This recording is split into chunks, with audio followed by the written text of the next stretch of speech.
السلام عليكم ورحمة الله وبركاته. maanta waxaan iin wadaa qiso oo gabar walaashay ku dhacday oo dhahday ii gali youtube-kaada Sahra Abaayo. gabadhaas waxay qabtaa ilmo, waa gabar la qabo maasha Allah oo nin qabo. gabadhii oo la qabo dharan fiiriyo gabadhii oo la qabo gabadhii cudur ayaa ku dhacay. cudurka ayaantii socday oo COVID-19 ayaa ku dhacay, corona ku dhacay. gabadhii markaa waxaa keenay wiil yar iyada dhashay ayaa ka keenay meesha nursery-ga oo ilmaha lagu xanaaleeyo, xanaalada ilmaha. wiilkii markuu ku dhacay aabihii sokor ayuu qabay, diabetes uu qabay. aabihii wuxuu dhahay hooyadii dhahday, war hebelow adigu sokor ayaa qabtaa, sahalna ma ahee, meel iska aad isdabar. aabihii wuu isdabaray. hooyadii wiilkii markuu ka dhamaaday hooyadii uu ku dhacay, hooyadii wuu ka dhamaaday. ilmihii kale adigu muddo 3 bilood ayay way badnaayeen, ayay la leecaayeen, banaankana mu bixin. aabbaha ayaa iri daraashiga keenayo. aabihii maalmaha ka mida ayaa dumar magaalada ku nool oo dirisle ah ayaa xamtay hooyadii. markay xamteen waxay dhaheen hooyadan ninkan wuu nacay. ninkaana markuu hooyadan uu nacay oo ka tagay dukaanka ayuu ugu cararay, meel oo dukaan camal ayuu ugu cararay. ninkeedana naag afrikaana oo foolxumo badan oo ilaahay og yahay, afrikaanka ma haystay laakiin oo haddana disability iska ah oo curyaan ah ayaa ninkii loo saariyey. cunug ayuu ka dhalay ayaa la dhahay. hooyadana way xanuunsaneed, iyada naftarkeeda waxaa hayay depress ayay la leeceysay, family problem ayaa haysta dhanka ciyaalka. hooyadii siday depresskeeda u leeceysay ilaa xataa wadan kale way tagto, way iska soo daaweynaysay.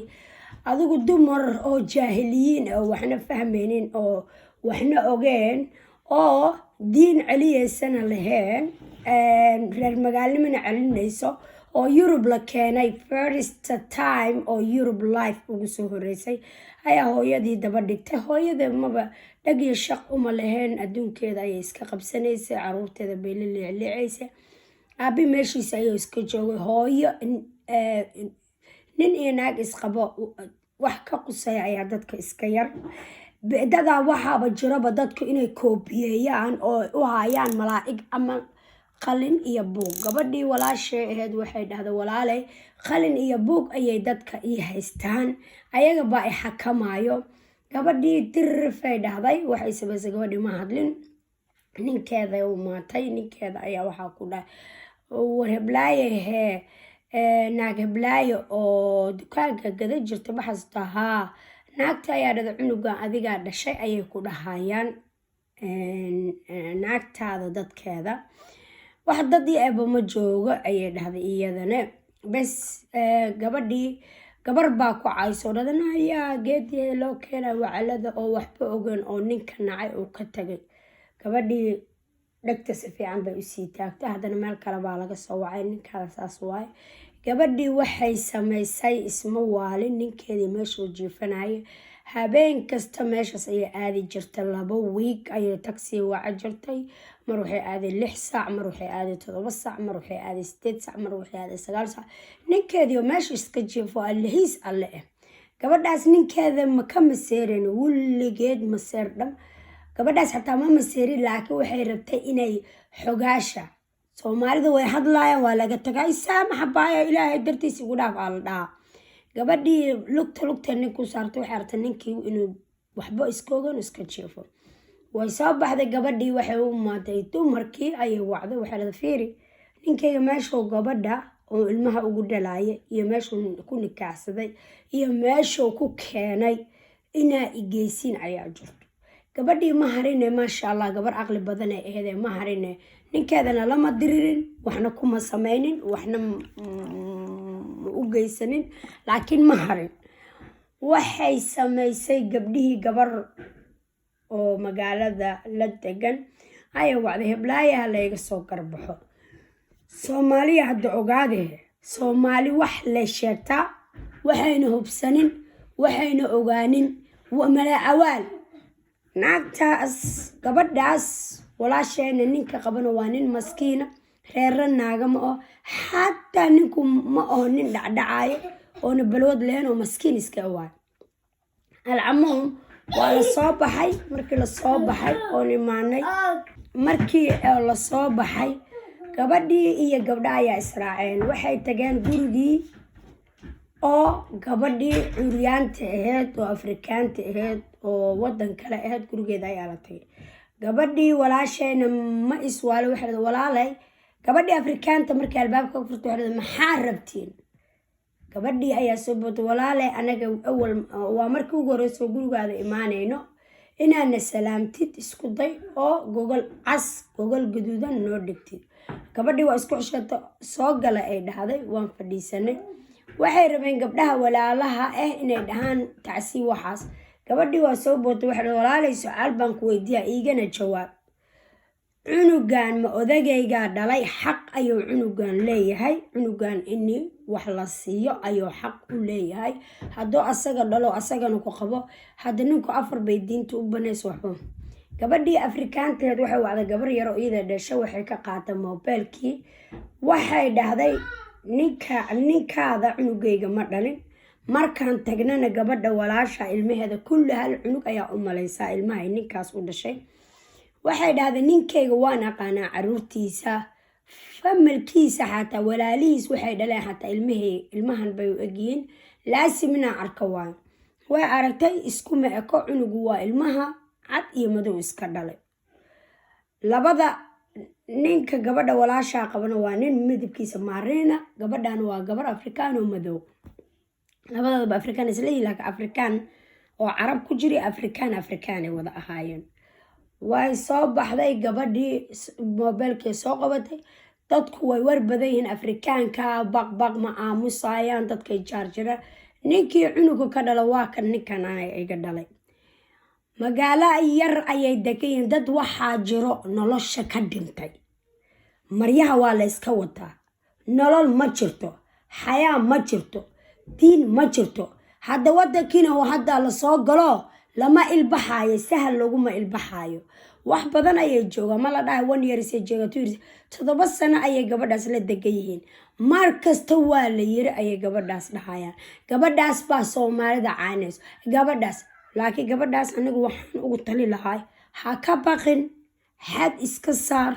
meel iska saar iska adabi yee ku soo faraq gashanin afaarahaada iyo gurigaada ilmahaada ayaa aniga ugu tali lahaa inayna la soo galo ومدة كلا قبضان متقانة وحيتها قبيل كيتها متقانة دد أيتها متقانة عرب كذا دير أيا شق كل صوديسا والله إن أنا بيكون شيء Somali ملك استاجونا دد واحد جرا نلاش كلمت دد واحد جرا ورك لا إنه بيع مشتر بيزنس إنه ورك كو قاعدنا أنا ليسا أنا وقبرت أسرع اللي واحد سيلاي ددكو بيزنس ورك كقاتن ددكو واقش خب